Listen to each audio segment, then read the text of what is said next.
الحمدللہ رب العالمین والصلاة والسلام علی سید الانبیاء والمرسلین اما بعد فاعوذ باللہ من الشیطان الرجیم بسم اللہ الرحمن الرحیم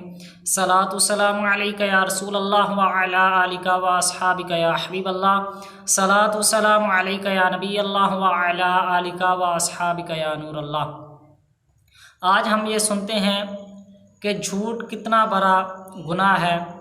جھوٹ کی وجہ سے ہم کتنے بڑے عذابات کے اندر پھنس جاتے ہیں۔ ویسے بھی یہ روایتوں کے اندر آتا ہے کہ ایک جھوٹ کو چھپانے کے لیے 100 جھوٹ بولنا پڑتا ہے۔ تو یاد رکھیے جھوٹے پر اللہ تبارک تعالیٰ نے اپنی لعنت فرمائی ہے، لعنت اللہ علی الکاذبین، جھوٹوں پر اللہ کی لعنت ہے۔ جھوٹ بولنا ایک بہت ہی بڑا کبیرہ گناہ ہے۔ ایک واقعہ ملتا ہے کہ ایک بندہ بہت گناہ گار تھا، بہت بڑا شرابی تھا، زانی تھا، تو ڈاکے ڈالتا، چوری کرتا، تو اس طرح کہ اس کے اندر بے شمار گناہ پائے جاتے تھے۔ تو اس نے سوچا کہ میں گناہوں سے توبہ کر لوں گا، اللہ تعالیٰ کی نافرمانی سے باز آ جاؤں گا۔ اس وجہ سے اس نے توبہ کر دی۔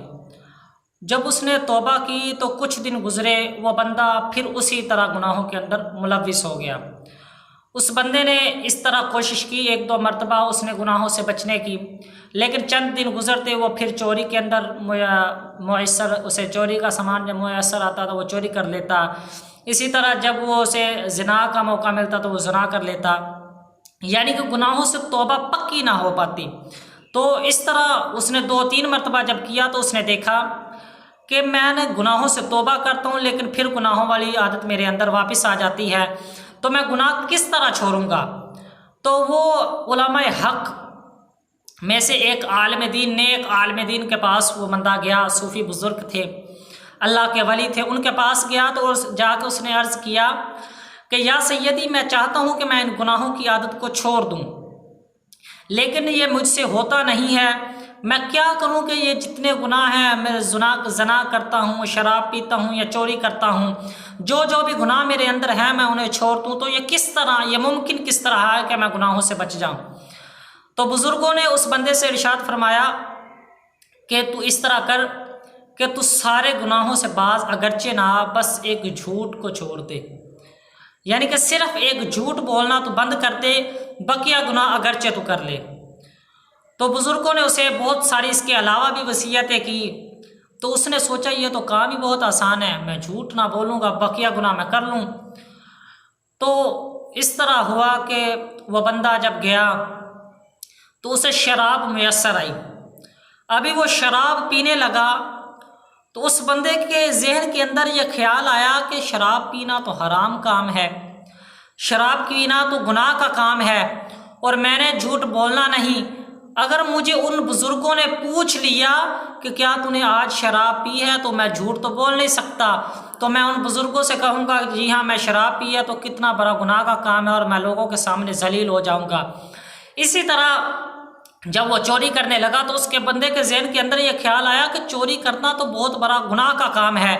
جب بزرگ مجھ سے پوچھیں گے کہ کیا تو نے آج چوری کی تو میں ان بزرگوں کو کیا جواب دوں گا کہ میں چوری کر کے آیا ہوں، اللہ تبارک تعالیٰ کا اتنا اللہ تبارک تعالیٰ کی نافرمانی کر کے آیا ہوں، اللہ تعالیٰ کے حکم کی عدم عدولی کر کے آیا ہوں، تو یہ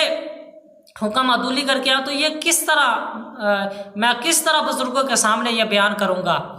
تو جب اس نے چوری کے بارے میں یہ سوچا تو اس نے چوری بھی چھوڑ دی۔ اسی طرح اس نے آہستہ آہستہ کر کے جب وہ گناہ کرنے کا سوچتا تو وہ بندہ سوچتا کہ بزرگ جب مجھ سے پوچھیں گے کہ کیا تو نے یہ آج گناہ کیا ہے تو میں انہیں کیا جواب دوں گا کہ کیا میں اللہ تعالیٰ کی نافرمانی کر کے آیا ہوں، کیونکہ جھوٹ تو میں بول نہیں سکتا۔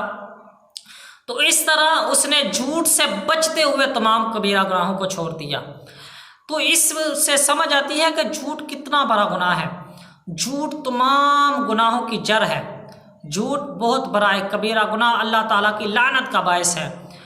یہ جھوٹ سے کافی رشتہ داروں کے اندر دراریں آ جاتی ہیں، جھوٹ سے بندے کی اہمیت کم ہو جاتی ہے، اور آپ خود ہی یہ چیز محسوس کر سکتے ہیں کہ جھوٹ ایک ایسا گناہ ہے